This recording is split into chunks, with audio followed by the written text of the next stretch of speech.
Aleluia. Graça e a paz, irmãos. Amém. Graça e a paz. Amém. Todos abençoados. Amém. Amém. Glória a Deus, queridos. Amém. Amém. Diga comigo, Deus é bom. Deus é bom. Alguém me perguntou a respeito da confissão, que confissão não é algo psicológico, neurolinguístico, né? Uma linguagem da psicologia, não é isso não. A confissão é você declarar a palavra de Deus contra as circunstâncias. A fé é crer no impossível. As coisas possíveis, as coisas possíveis o homem faz. Deus faz o impossível, diga amém. Glória a Deus. O homem consegue fazer mágica, mas Deus faz milagre. Milagre para Deus é o natural. Deus é naturalmente, Ele é um Deus sobrenatural. Para nós é sobrenatural, acima do natural. Mas para Deus é o natural dele. Quando Ele faz milagres, Ele está fazendo o que é natural dele fazer, normal dele fazer. Amém? Então quando nós declaramos a palavra de Deus, nós estamos trazendo a verdade de Deus para a nossa vida, para que a verdade de Deus seja realidade nas nossas vidas, amém? Glória a Deus. Então é importante, às vezes você declara a palavra contra, por exemplo, uma enfermidade, que você chamava de sua, mas não é sua, é do inferno, amém? Não é sua, não existe enfermidade sua, você não tem enfermidade de estimação, todas as enfermidades que nós temos não é nossa, ela está de intrusa, quem está me entendendo? Vou explicar melhor para você. Se um demônio quiser entrar dentro de você, aparecer, começar a entrar no seu pé, você vai ficar, esse demônio meu aqui, está querendo entrar no meu pé, você vai falar assim? Pois é, Jesus chamava as enfermidades também de demônio. É um tipo de espírito, é um tipo de ação de Satanás. Por que nós chamamos a enfermidade de nossa, mas não chamamos o demônio de nós? Porque nós achamos que o demônio é ruim, a enfermidade também é ruim. Eu falei outro dia, não tem nada pior na vida do ser humano do que a enfermidade. Às vezes as pessoas acham que a melhor coisa que existe é o dinheiro. Não, é você ter saúde. Porque se você tiver dinheiro e não tiver saúde para desfrutar, não resolve nada. Por isso Jesus, ele mostra muito claro isso, que nós deveríamos pregar aos pobres e pregar aos enfermos, para que eles fossem curados e eles também que recebessem prosperidade da parte de Deus. Amém?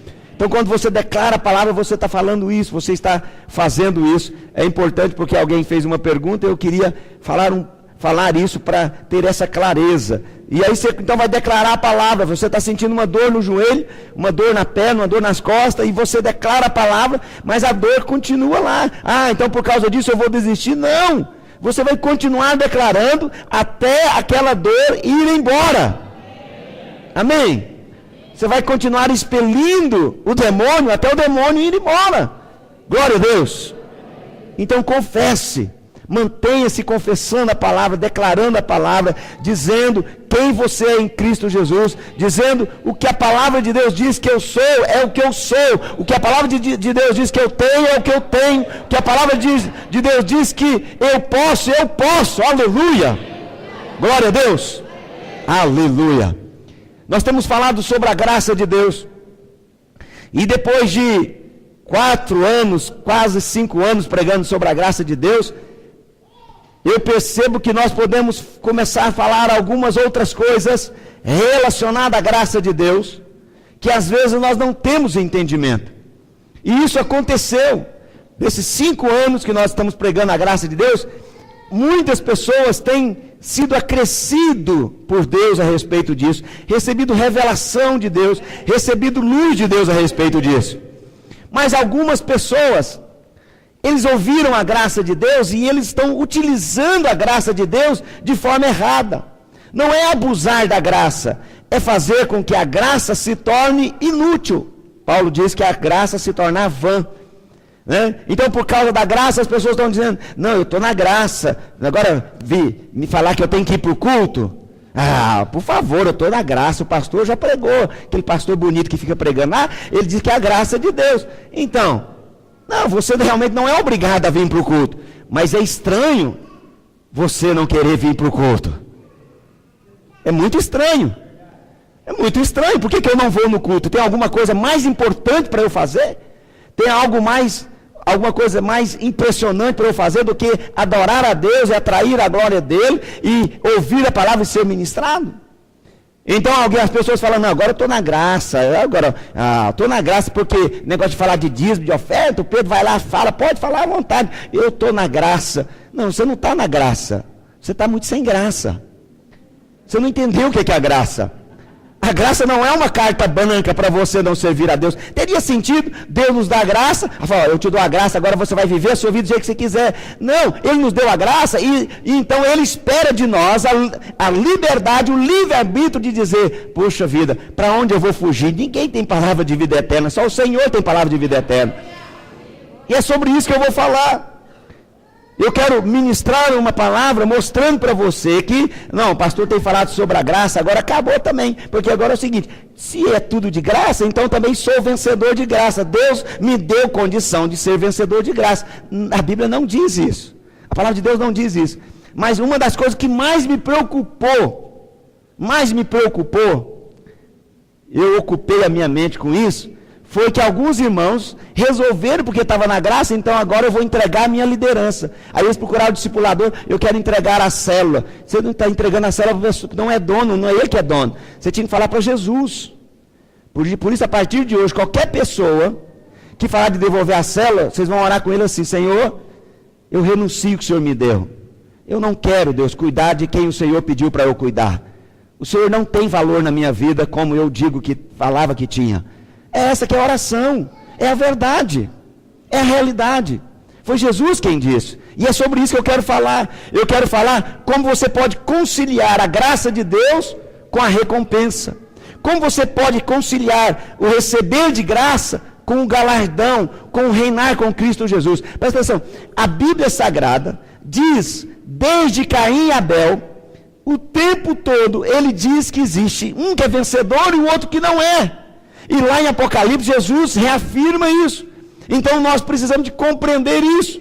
Nós precisamos de, baseado na palavra, nós precisamos de compreender isso. E olhando na palavra, irmãos, eu vi que na palavra de Deus a recompensa tem tudo a ver com agradar a Deus. Presta atenção.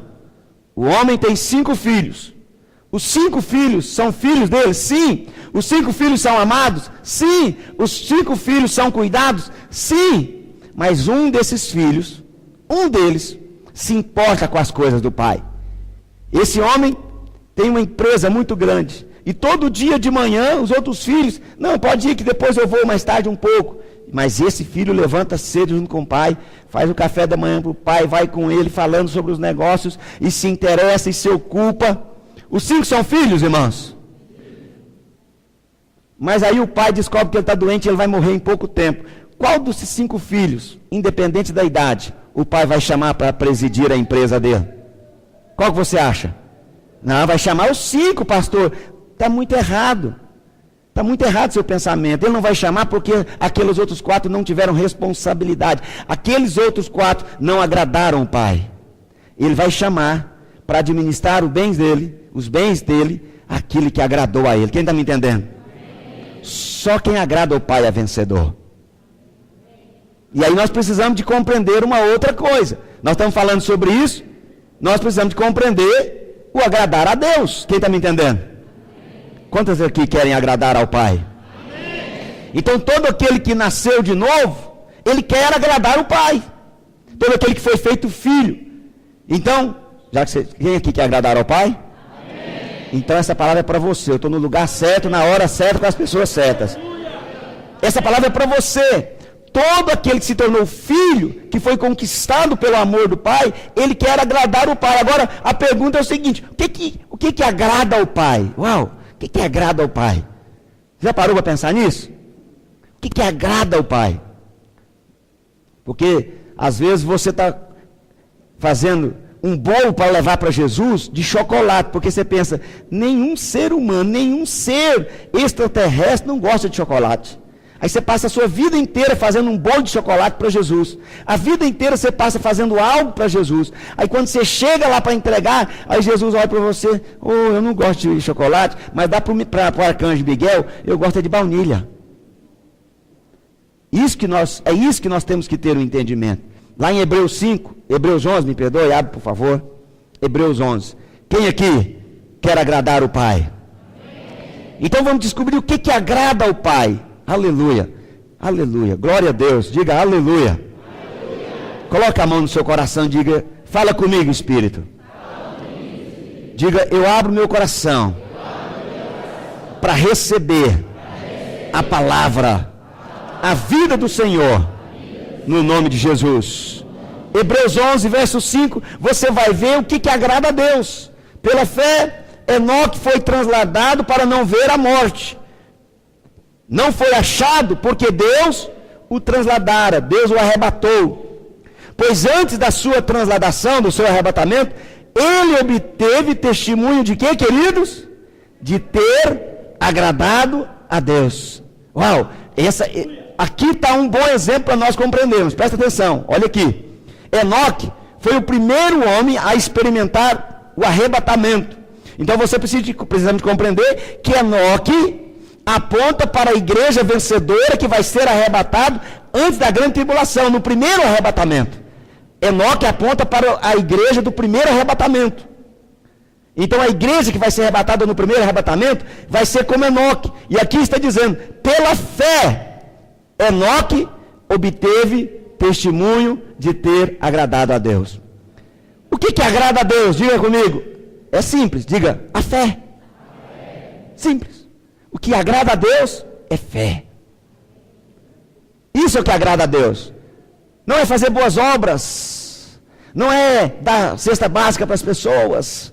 Não, isso é normal. Isso faz você um bom ser humano. Mas o que agrada a Deus é fé. Jesus falava isso o tempo todo. Uau, que fé tão grande. Uau, que fé enorme. Uau, essa pessoa tem fé. Isso agradava a Jesus como Deus homem andando na terra. Então, isso aqui dá para você perceber. Enoque, ele teve fé. Então, o que agrada a Deus é fé. Diga aleluia. Agora, qual foi o testemunho que ele teve antes do seu arrebatamento? O que foi o testemunho? O testemunho, ele foi arrebatado porque ele agradou a Deus. Por que Enoque foi arrebatado? Porque ele agradou a Deus. Outros que não agradaram a Deus não foram arrebatados como Enoque. Presta atenção. Qual vai ser o testemunho que a igreja de vencedores ali no dia do Senhor vai experimentar? Qual é o testemunho? Qual é a experiência que ele vai ter? A vida dele? O que vai ter na vida dele que vai fazer com que ele faça parte do primeiro arrebatamento? Diga, agradar a Deus. Irmãos, essa possivelmente é uma palavra que vai trazer uma marca na sua vida de compreensão, de entendimento, de que nós não podemos receber a graça de Deus e não compreender o que é agradar a Deus. E quando nós falamos de agradar a Deus, nós não podemos aqui criar na mente conceito do que Ele gostaria. Nós precisamos de buscar na palavra dEle o que o agrada. Quem está me entendendo? Então, se é agradar a Ele, então eu vou buscar na palavra. Eu sempre gosto de imaginar mais ou menos assim, quando falo disso aqui. Eu gosto de imaginar mais ou menos assim, que nós agradamos a Deus igual o esposo deve agradar a esposa. As irmãs não falaram amém? No casamento, sim. Ou seja, uma vez que você entende o que agrada a Deus, você então faz aquilo que Ele deseja, e não aquilo que é agradável para você fazer simplesmente. Por isso que eu estou falando. Agradar a Deus se parece com agradar a esposa. Se o marido quer agradar a sua esposa, ele não deve fazer o que ele quer, ele deve fazer o que a esposa dele deseja. As irmãs começaram a compreender. Aleluia. Então vamos ver com os homens então. Agradar a Deus, homens, se parece com agradar ao marido. Se a esposa quer agradar o seu esposo, ela não pode fazer o que ela quer. Ela deve fazer o que ele deseja. Os irmãos são mais intensos. Parece que eles gostaram mais desse princípio, dessa verdade. Aí você vai no verso 6 de Hebreus 11, olha lá.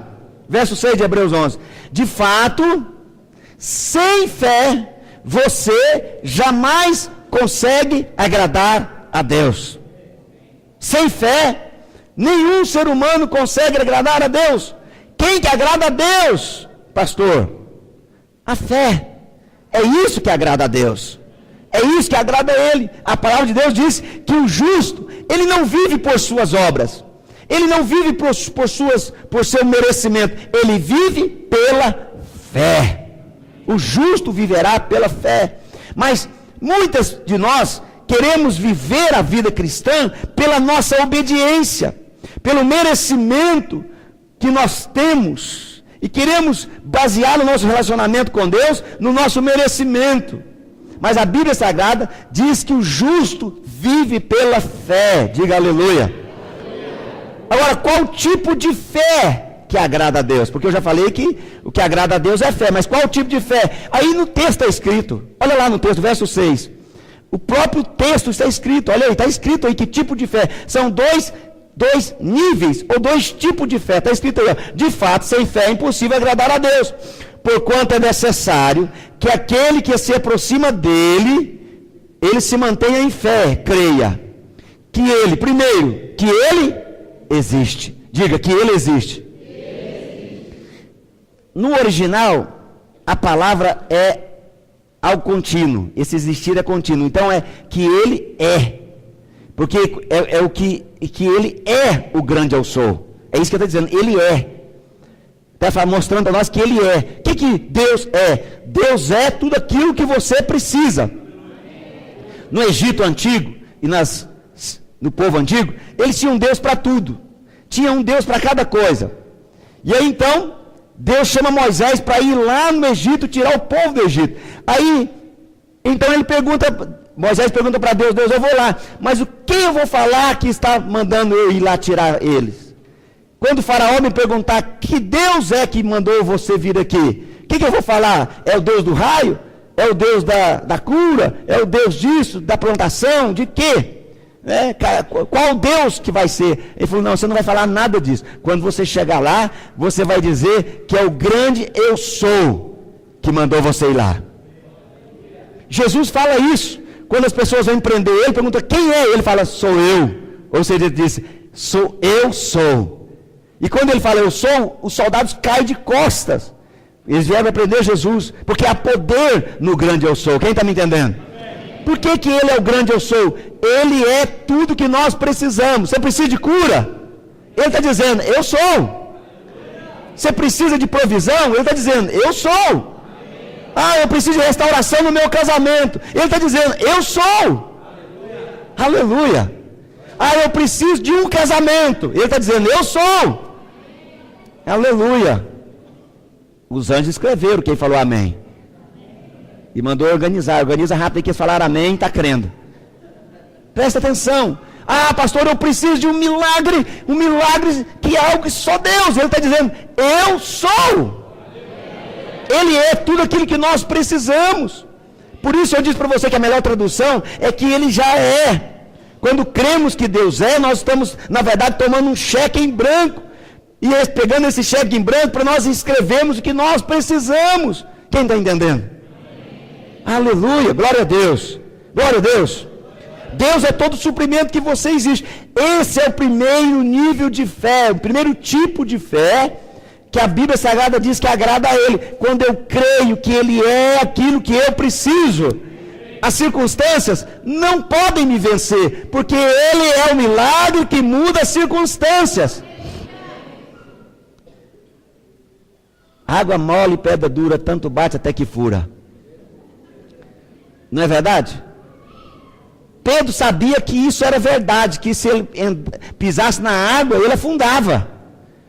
Ele sabia disso, mas a Bíblia Sagrada diz que Jesus falou para ele: Pedro, não olha as circunstâncias. Pedro nasceu e viveu pescando, ele sabia quantas pessoas haviam morrido, talvez familiares dele, talvez parentes dele, e ele sabia daquilo. Ele sabia: se eu pisar na água eu vou afundar. E a Bíblia Sagrada diz que Jesus veio andando por sobre as águas e falou para Pedro: vem até mim. E a Bíblia Sagrada diz que ele foi até Jesus andando por sobre as águas. Você não falou aleluia porque você tem ponte para atravessar o Paranaíba. Presta atenção. Mas a Bíblia Sagrada diz que num dado momento Pedro parou de olhar para Jesus e reparou no que, queridos? Nas circunstâncias. Ele reparou na crise e parou de devolver o dízimo.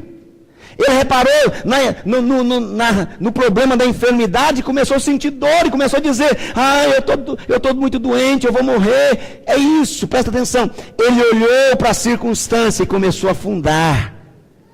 Todas as vezes que nós tiramos os olhos de Jesus e começamos a olhar na circunstância: eu estou muito preocupado, eu não sei o que eu faço. Olha, presta atenção. Ele é aquilo que nós precisamos. Ele é o nosso suprimento. Aleluia. Oh, aleluia, Jesus. Mas a segunda coisa que está escrito lá, põe lá para nós, por favor. A segunda coisa que está escrito é que ele, porquanto é necessário que aquele que se aproxima de Deus creia que ele existe, aí tem o I, e que ele se torna galardoador do que os buscam. Ou seja, crê que ele existe e busca ele. Crê que ele é galardoador e o busca. Agora presta atenção. Aqui nós chegamos no ponto da nossa pregação. Aqui nós compreendemos que, obviamente, a palavra galardoador é uma coisa tão distante de nós, né? Fica aquela coisa distante. Você sabe que às vezes as pessoas falam uma coisa, você escuta aquilo, você acha bonito, você fala: não, que palavra bonita. Aí você dá uma olhadinha no pé para ver se tinha uma legenda, alguma coisa, né? Eu sempre conto a história de Rui Barbosa, e essa semana eu ouvi mais várias outras tradução de Rui Barbosa a respeito do ditado, né? Que Rui Barbosa falou que tudo isso é coloque os flácidos para acalentar os bovinos. Entendeu? Coloque os flácidos para acalentar os bovinos. Então a gente se escuta e fala: que é isso? É bonita essas palavras, coloque os flácidos. Pois é, conversa mole para boi dormir.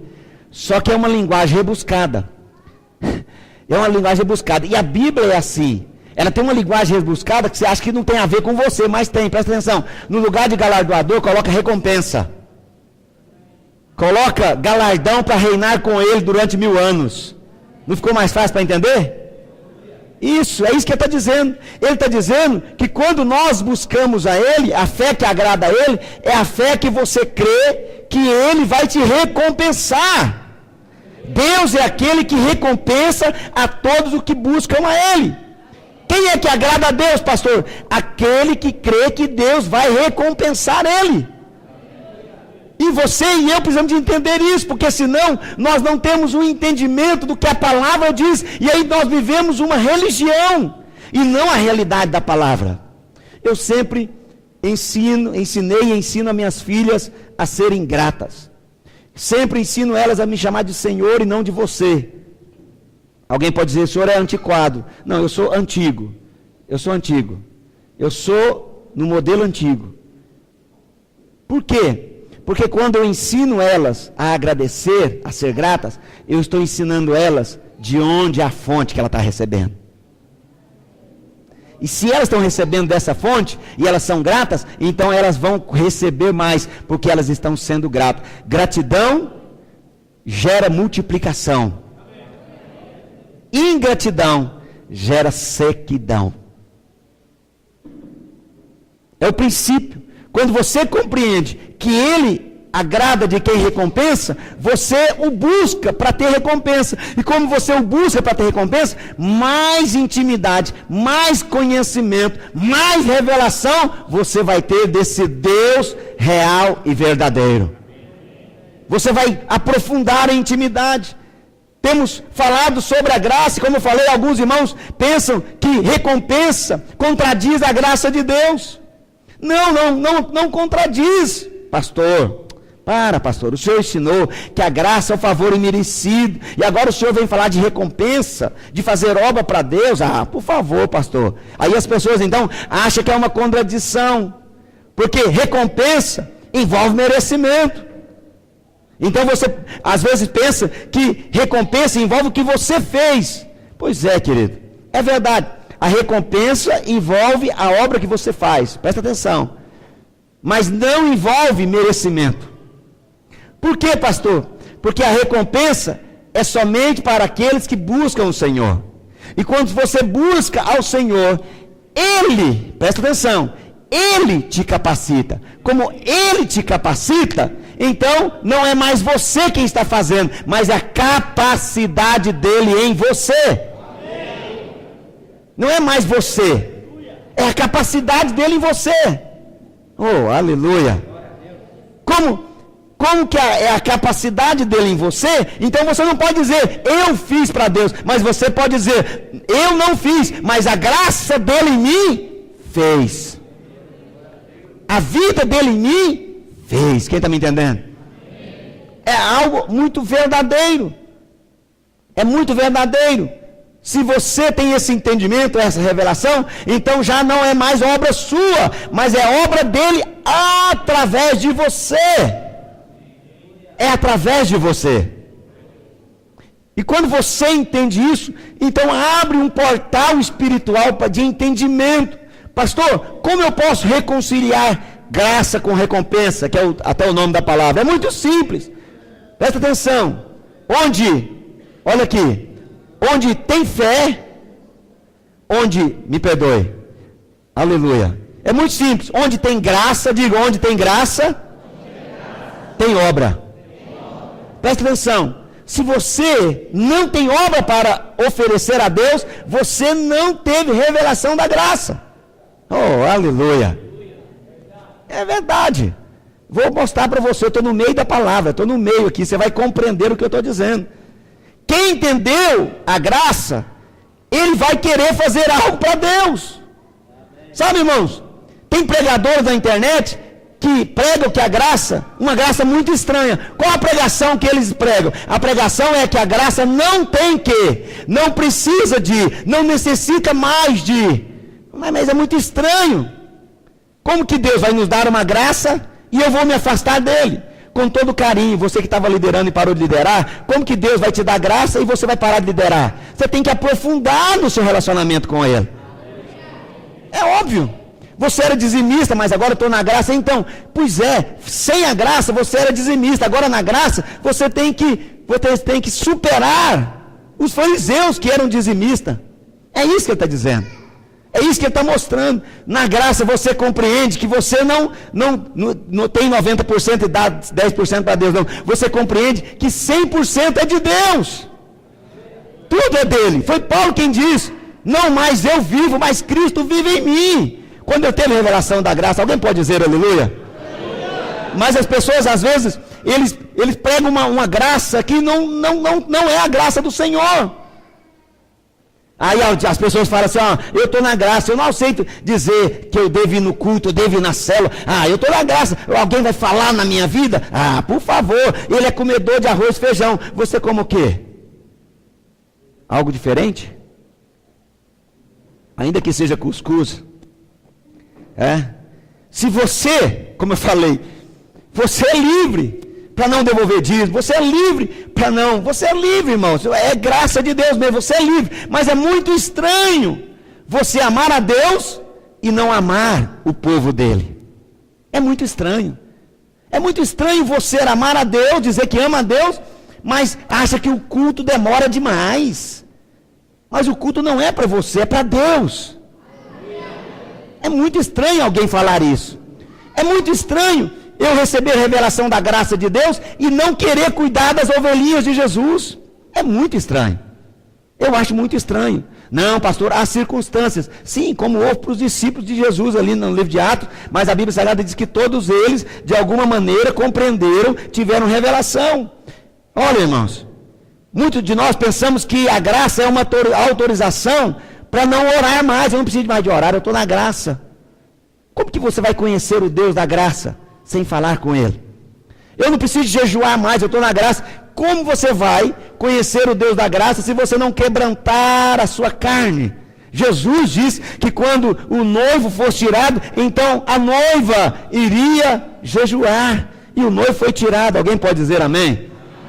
Eu não preciso mais contribuir, eu estou na graça. Eu não preciso de liderar, estou na graça. É o contrário. Pelo fato de você ter conhecido a graça, é aí que você então vai dizer: agora eu compreendi a graça, e eu quero que essa graça alcance outras pessoas, por isso eu vou contribuir muito mais do que eu fazia. Eu conheci que Deus é bom, eu conheci que Ele é provedor, eu creio nele, aleluia. Ele é o meu Deus, e não a Saneago ou a Selg, porque as pessoas têm mais medo da Saneago e da Selg do que temor de Deus. Oh, aleluia. Eu provei o amor de Deus. Agora eu quero me envolver, pastor. Eu quero me comprometer com o Senhor no nível muito mais profundo. Quem pode dizer amém? Amém. Paulo fala isso. 1 Coríntios, capítulo 15. Paulo fala isso. Olha o que Paulo fala. 1 Coríntios 15, verso 10. Mas, 15, verso 10. Mas pela graça de Deus. A graça de quem? Deus. Então Paulo está dizendo, vou dar um entendimento para vocês, galera. Paulo está dizendo, vou dar um entendimento para vocês. É pela graça. Então, pela graça, o que aconteceu com ele? Eu sou o que sou. Ou seja, ele era por causa da sabedoria dele, da inteligência dele, da capacidade de administração dele, não, por causa da graça de Deus. E ele diz, e a sua graça, que me foi dada, concedida, o que ele fala? Não se tornou vã. Paulo diz aqui que ele fez tudo pela graça. E ele diz que a graça que foi dada a ele não se tornou vã. Presta atenção, olha aqui, irmão. Você sabe o que ele está dizendo? É outra palavra, talvez, se a gente pensa vã, né? Outro dia alguém pegou esse texto. Vaidade de verdade, diz o pregador, tudo é vaidade. Aí ele diz que essa palavra vaidade era usar maquiagem, brinco, anel, perfume. Não, não é isso. A palavra vaidade lá é vida vazia. A palavra vaidade é vazio.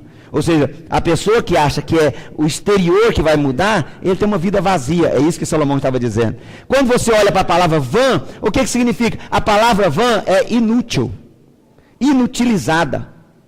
Quem está me entendendo?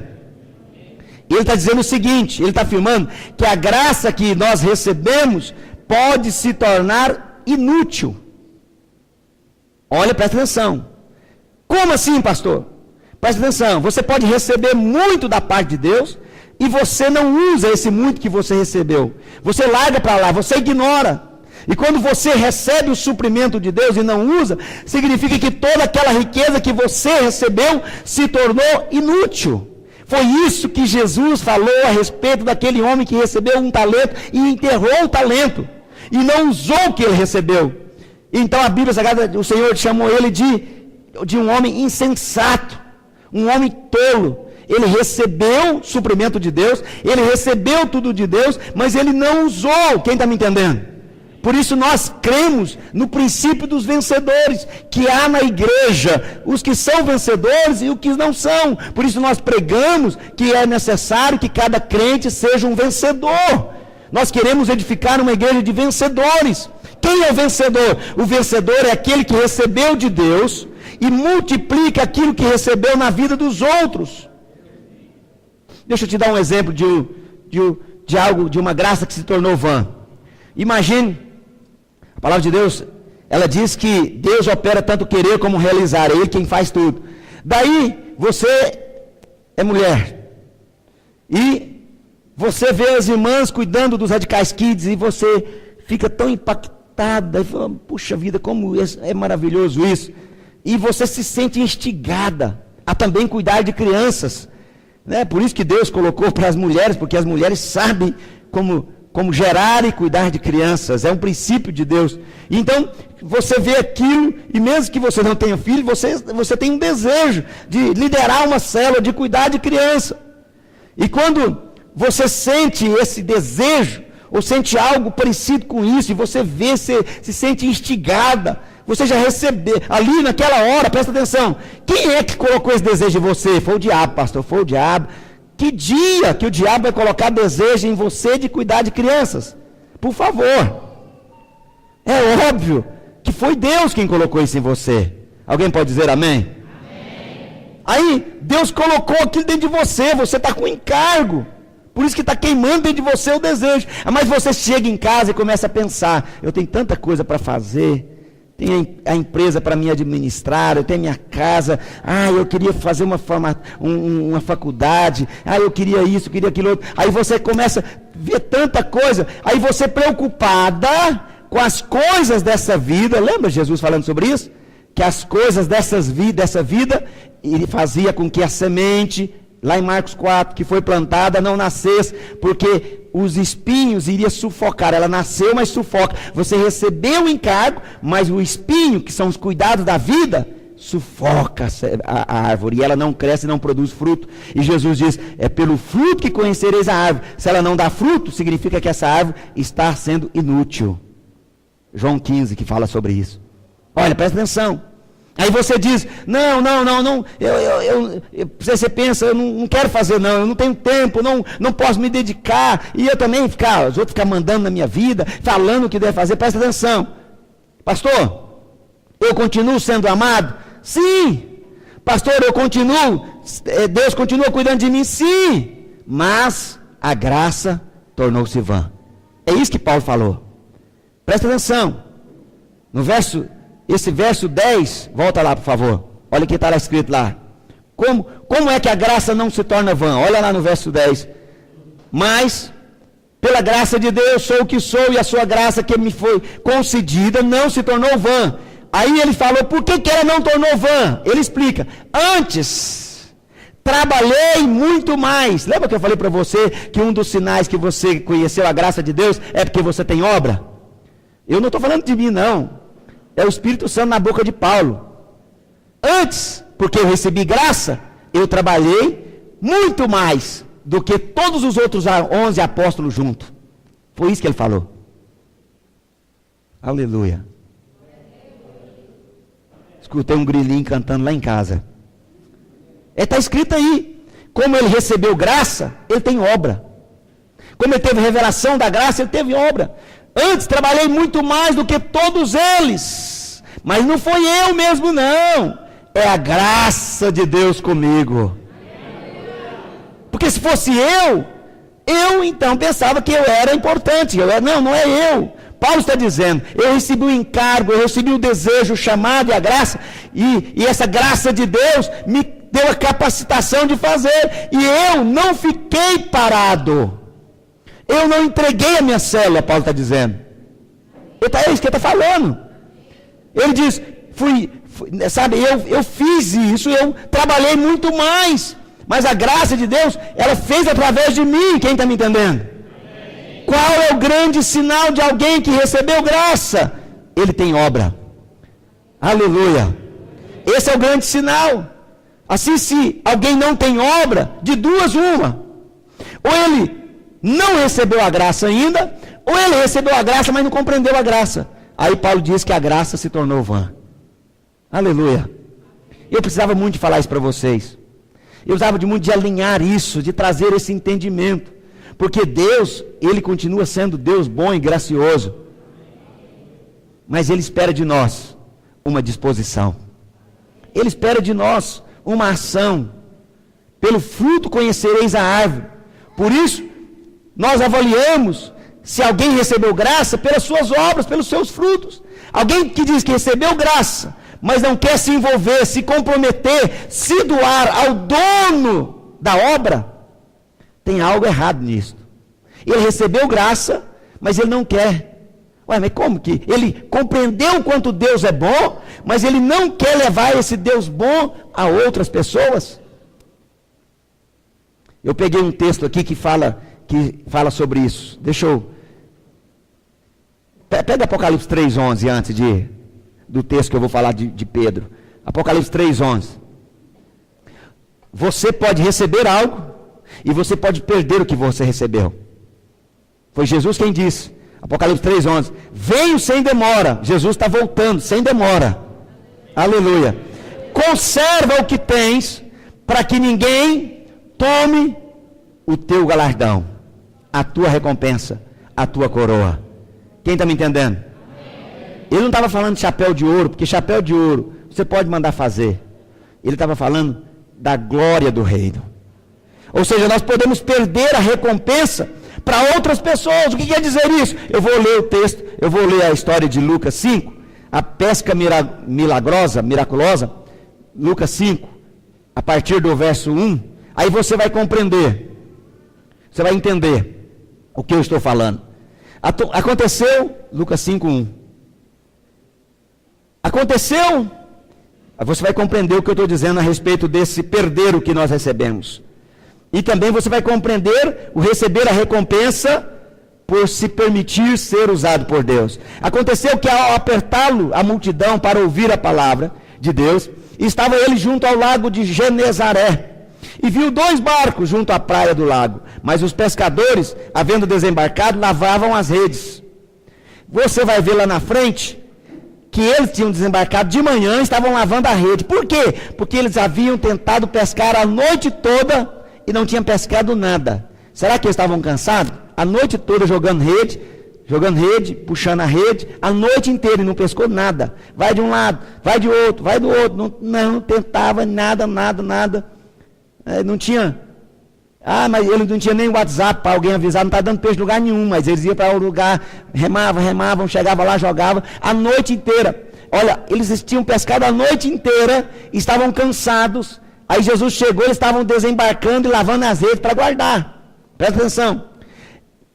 Aí, a Bíblia Sagrada diz, lavavam as redes. Entrando em um dos barcos, que era o de Simão, pediu-lhe que o afastasse um pouco da praia, e assentando-se ensinava do barco as multidões. Pedro estava cansado, Jesus, a noite toda, e Jesus chegou e entrou no barco dele e falou assim, afasta um pouquinho, que eu quero pregar para o povo, eu quero alcançar outras pessoas. Verso 4, quando acabou de falar, disse a Simão, faze-te ao largo, e lançai as vossas redes para pescar. Jesus era carpinteiro, não entendia de pescaria. Pedro era pescador desde criança. Nasceu pescando junto com seu pai. Olha aí. Isto fazendo, apanharam grande quantidade de peixe e rompiam-se-lhe as redes. Então fizeram sinais aos companheiros do outro barco, para que fossem ajudá-los. E foram e encheram ambos os barcos, a ponto de quase irem a pique. Por favor, não pense no barco como aquele barquinho que os meninos, que as pessoas usam para pescar aqui. É um barco grande, é um grande barco, é um barco de pescaria, que vai para o meio do mar. Quem está me entendendo? Agora, quando o Senhor chegou lá no mar de Genezaré, tinha 2 barcos. Ele podia escolher entre um e o outro, mas ele escolheu o barco de Pedro. Irmãos, na verdade, vamos ser sinceros, Jesus nem precisava de barco, não. Ele poderia fazer uma pregação muito mais Fante 360, muito mais fantástica. Ele poderia pregar sobre as águas. Quem estava na praia estatalar os olhos, vamos ver, vai afundar, vai ou não vai? E ele pregando. Não seria muito mais sobrenatural a pregação? Presta atenção. Deus pode fazer a obra sem nós, mas Ele pede para entrar no nosso barco. Você sabe por que Ele pede para entrar no nosso barco? Entenda, presta atenção. Ele não quer tirar o seu tempo. Ele não quer tirar a sua alegria. Ele não quer Ele quer te abençoar. Ele te chamou para liderar, para te abençoar, abençoado. Oh, Deus, aleluia. Você acha que Ele chamou você para liderar, para esquentar a sua cabeça? Não, Ele chamou porque Ele quer te abençoar. Quando Ele escolheu o barco, o outro pode ter falado, ainda bem que Ele escolheu ele, não escolheu a mim. Não, os 2 foram escolhidos, meu filho. Eles ficaram lá e depois que terminou, o barco número 1 chamou o número 2 para vir ajudar eles. Eles estavam também envolvidos na pescaria da mesma maneira. Todos foram chamados para doar o barco para Jesus. Aleluia. Eu falei, ele resolveu entrar naquele barco. Por que ele resolveu? Porque alguém estava prestes a ser abençoado. Quando ele entra no barco, começa a acender uma luzinha. Benção à vista, benção à vista, benção à vista, benção à vista, benção à vista. Chegou a benção. É óbvio. que você acha que aconteceu quando Jesus multiplica os pães que aquele adolescente entregou, aquele radical kid entregou na mão dele? Que para quem você acha que ele mandou entregar os 12 cestos de pães cheios que sobrou? Oh, por favor, para quem você acha? Você acha que ele mandou vender? Não, mandou entregar para o menino, leva para a casa dele, vai sobejar na casa dele. Talvez tinha outros que tinham pão aí, não entregou. Quem entregou vai ser abençoado. Quando Deus pede algo para você, meu filho, Ele não está precisando de você, Ele está arrumando uma desculpa para te abençoar. Oh, aleluia. Jesus, Ele não precisa de barco não, meu filho. Oh, Deus, aleluia. Quando o Senhor resolveu entrar naquele barco é porque Ele tinha alguma coisa grande para fazer. Esse é o Pedro que se tornou o principal apóstolo quando Jesus morre, irmãos. Aleluia. Glória a Deus. É um verdadeiro privilégio. Se Jesus escolheu o seu barco, meu filho, é porque Ele está liberando graça sobre a sua vida. Mas naquele momento o pescador pode pensar o seguinte: aí eu estou cansado demais, será que não tem outro barco para ele mandar liderar a cela? Não, só esse barco aqui. Estão usando de mim, estão abusando, não aguento mais. O pescador poderia ter falado. E não, depois terminou de pescar, Jesus falou para ele assim: agora é o seguinte, você conheceu quem eu sou, não conheceu? E sabe que eu sou bom, vai lá para aquele lado lá, que eu vou dar peixe para você. Por que Pedro foi para aquele lugar? Pedro era pescador, Jesus era carpinteiro. Jesus entendia de madeira, não de pescaria. Por que ele foi? Porque ele ouviu a pregação da graça de Jesus. Como ele ouviu Jesus falando da graça, ele falou: eu confio nesse homem. Esse homem vai fazer um negócio bom para mim, viu? Esse homem vai mudar a história da minha vida. Esse homem vai fazer alguma coisa. Eu nem sei o que vai acontecer, mas possivelmente daqui 2000 anos alguém vai falar no meu nome lá em Tumbiara. Alguma coisa assim. Pedro compreendeu a graça. Por que você acha que ele foi na conversa de Jesus de ir pescar em outro lugar? Ele já tinha pescado a noite toda. E é impressionante porque Jesus mandou ele jogar a rede do lado direito. E eu fiz questão, quando eu cheguei no mar, perguntar ao pescador que lado que joga a rede. E ele disse: pescador profissional não joga a rede do lado esquerdo, do lado direito, só joga a rede do lado esquerdo. Por quê, pastor? Eu também não sabia. Aí eu falei: por quê? Aí ele falou: porque se você jogar a rede do lado esquerdo, você vai ter que usar a mão esquerda para puxar, e a mão esquerda é fraca. Quando você joga do lado direito, você usa a mão direita para puxar, é a mão forte. Isaías diz que o Senhor nos toma pela mão direita. A mão direita é a mão espiritual, a mão esquerda é a nossa mão natural, e a mão direita é a nossa mão sobrenatural, a nossa mão espiritual. É algo miraculoso, é algo abençoador. Quem está me entendendo? Alguém disse: eu não quero mais célula na minha casa, porque eu tinha célula na minha casa e os meninos sujou o sofá. Irmão, presta atenção, Deus quer te dar um sofá novo, você não está entendendo. Pastor, o rapaz chegou perto do pastor Luiz. Pastor Luiz, tinha 400 carros estacionados na rua aqui fora. No meio de 400 carros estacionados, uma árvore caiu em cima do meu carro. Eu sou dizimista fiel, sou ofertante. Por que Deus permitiu isso? Aí o pastor Luiz falou para ele assim: porque Ele quer te dar um carro zero. Ele entrou na justiça contra a prefeitura. Todo mundo sabe que demora o tempo. Todo mundo sabe. 22 dias depois, ele comprou um carro zero. Recebeu o dinheiro do carro e a indenização. E comprou um carro zero. Ele chegou lá no pastor Luiz: pastor Luiz, não entendi nada, pastor, não tinha entendido, eu estava aqui blasfemando. Aí ele falou: Deus é bom, pode ficar tranquilo. Não é como é que Deus é bom, porque se fosse eu tinha deixado você ficar andando de ônibus 10 anos, seu miserável. Mas Deus é bom. Aleluia. Deus está querendo abençoar você e você está achando que Deus quer abusar de você. Deus está querendo abençoar você e financeiramente você fica preocupado e ofendido quando se prega de oferta. Meu filho, se Deus vier como fogo, deixa Ele te queimar. Se vier como água, beba Ele. Receba. Aleluia. Creia. Quem está me entendendo? Tem tanta coisa para eu fazer, Senhor. Não dá para chamar outro barco, não? Eu imagino isso. Eu imagino mais ou menos assim, ó. Presta atenção. Sejam sábios para ouvir e compreendam. Não posso falar muitos detalhes. Um rapaz casou. E ele trabalhou demais a semana inteira. E aquele dia foi incansável. Não tinha, trabalhou por causa da cerimônia. E ele está com o olho fundo de cansado. Não comeu, não alimentou. Aí de noite, ele fala para a atual esposa, ele fala, na noite de núpcias, ele fala assim: amor, eu estou muito cansado, deixa para amanhã ou semana que vem, tá bom? Presta atenção, irmãos. Tem coisa que não é trabalho, não. É desfrute, aleluia. Você está achando que liderar uma célula é trabalho? É desfrute. Você não compreende. Quando você compreender a graça, você vai compreender que é desfrute. Ei, Deus bom, aleluia. Foi isso que Jesus falou. Jesus falou, Senhor, Senhor em teu nome. Ele falou assim: eu não vos conheço. A palavra conhecer é a intimidade, como relacionamento sexual. Você acredita? É a mesma palavra.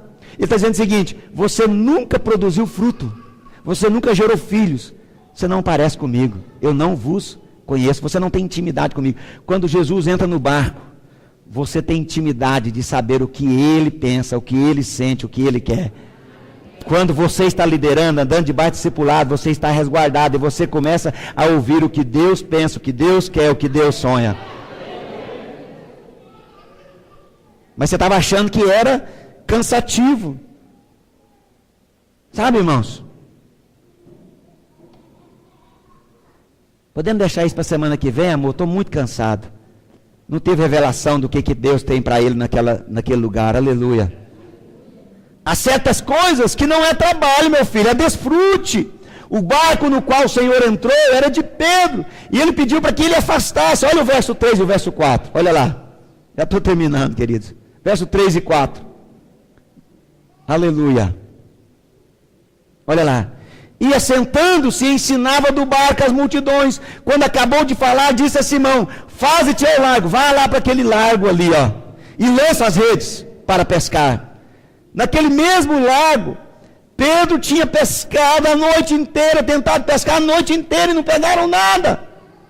Aí quando ele vai para lá, o barco dele vira um imã de peixe.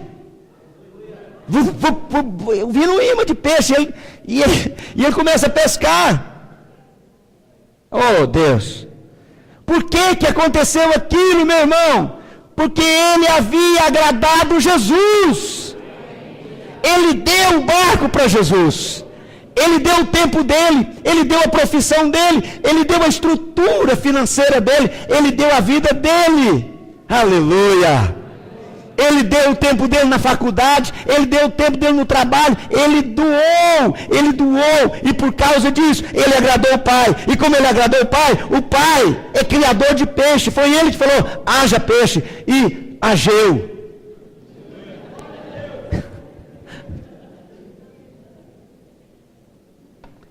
Aquele tempo de pregação alcançou outras pessoas. O que você faz quando você lidera? O que você faz quando você lidera? Me ajuda. Você abençoa outras pessoas. É a mesma coisa de doar o barco para Jesus. Jesus é galardoador daqueles que o buscam, daqueles que desejam Ele. Graça é favor imerecido, mas ao mesmo tempo, quando você usa a graça, você percebe a graça. Quanto mais você usa a graça, mais você percebe a graça. Então Deus mesmo vai recompensar você por usar a graça que Ele mesmo te deu. Deus é totalmente gracioso, aleluia. E a graça que Ele lhe dá é sempre tão abundante que vai suprir para você, para a sua família e para todo mundo que está perto de você. Vai, com toda certeza. Vai suprir para todo mundo em todas as áreas. Aleluia. Romanos 2, verso 4. Nós vemos que a graça de Deus conduz o homem ao arrependimento. Olha lá, a bondade de Deus.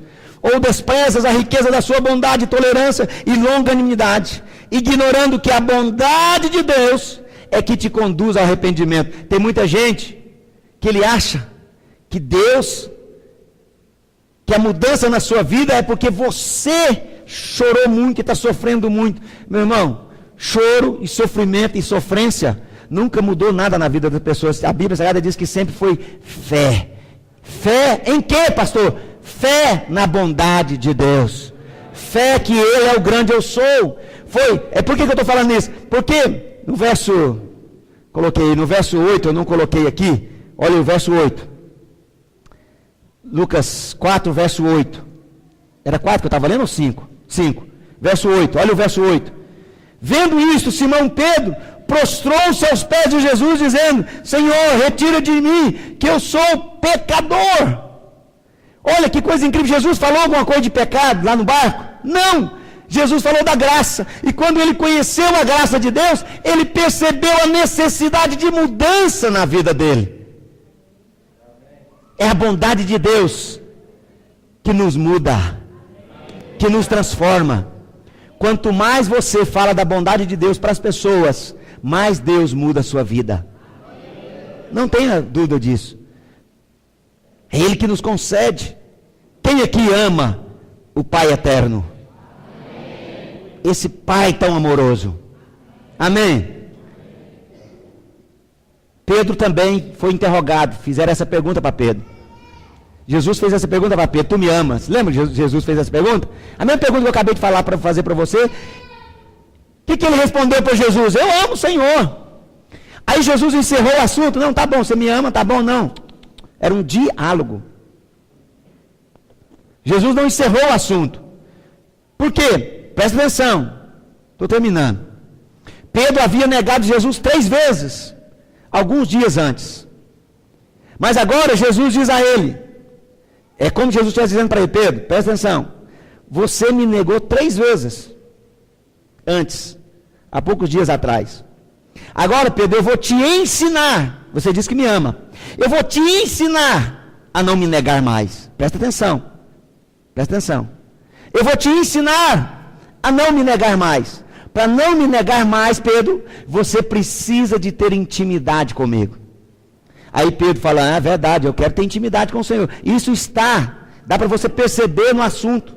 Porque Jesus não responderia essa outra parte que ele respondeu. Aí ele falou assim: então eu vou te ensinar como você me conhecer cada vez mais.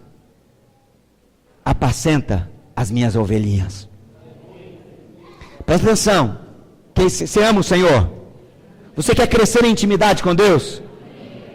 É isso que ele está dizendo. Jesus está dando um sinal. Jesus está sinalizando para ele: olha, Pedro, para você não mais me negar, para você não viver aquela vida que você vivia, você precisa de crescer em intimidade. Aí Pedro pode perguntar: mas como que eu vou crescer? Ele falou: apacenta as minhas ovelhinhas. Por quê, pastor? Porque a recompensa que ele nos concede é por causa da graça que primeiro ele nos concedeu. E como ele me concedeu essa graça, eu então começo a usar essa graça, a vivenciar esta graça, e eu então começo a replicar essa graça, a multiplicar essa graça nas vidas das pessoas, e aí então eu tenho entendimento de onde a graça veio. Alguém pode dizer amém? Amém. Quando eu não replico, não multiplico, eu não sei de onde ela veio. Como eu não sei de onde ela veio, eu não cresço em intimidade, em conhecer Jesus. Oh, aleluia! É o mesmo princípio de deixar Jesus entrar no barco. O barco nos representa como se fosse a estrutura do nosso ser.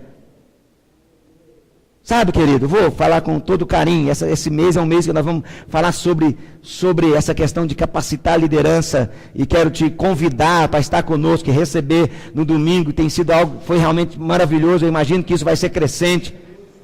A Bíblia Sagrada diz: de graça recebestes, de graça dai. Você sabe em qual contexto Jesus falou isso? Eu termino. Mateus 10. Qual contexto Jesus falou isso? Vou mostrar para você em que contexto Jesus disse: de graça dai, de graça recebeste. Mateus 10, a partir do verso 5. Jesus estava enviando os discípulos para abrir células na cidade vizinha. Está escrito aí, ó. A estes 12 enviou Jesus, dando-lhes as seguintes instruções: não tomeis rumo aos gentios, nem entreis em cidade de samaritanos, mas de preferência procurai as ovelhas, não foi isso que Jesus falou para Pedro? Apacenta minhas ovelhinhas, as ovelhas perdidas da casa de Israel. E à medida que seguirdes, pregai que está próximo o reino dos céus. Olha aqui, se não é uma célula, meu filho: curar enfermos, prega o evangelho, cura enfermo, ressuscita morto, purifica leproso, expulsa a capetolândia. Aí ele fala: de graça vocês receberam isso, não retenham, de graça dai. Esse é o contexto, irmãos. Esse é o contexto. Eu termino afirmando que nós podemos e devemos sim desejar receber a recompensa, porque nós recebemos de graça e nós vamos dar de graça. Quem aqui recebeu luz, está recebendo luz a respeito desta verdade que nós recebemos de graça também nós devemos dar? Quantos aqui em algum momento já sentiu vontade de cuidar de um novo convertido, de liderar, de cuidar, não sei, pastor, me deu uma vontade, assim, eu percebi a necessidade. Quantos aqui? Quantos que ouviram uma palavra como esta, percebeu, ouviu, entendeu: Deus me chamou para isto. Deus nos chamou, alguns especificamente, Deus nos chamou para isso. Quem está me entendendo? Quantos aqui, de alguma maneira, já ouviu Jesus pedindo para entrar no seu barco, para usar você como instrumento para alcançar outros? Se você está no meio disso que eu falei, de alguma maneira você recebeu revelação de Deus, quero repetir isso para você: Deus não nos chamaria para voltar atrás. Jesus disse: quem põe a mão no arado não olha para trás. Ah, pastor, ele está falando para pastores. O contexto é o mesmo contexto. Quem compreendeu, compreende isso que nós estamos pregando, fica de pé, por favor.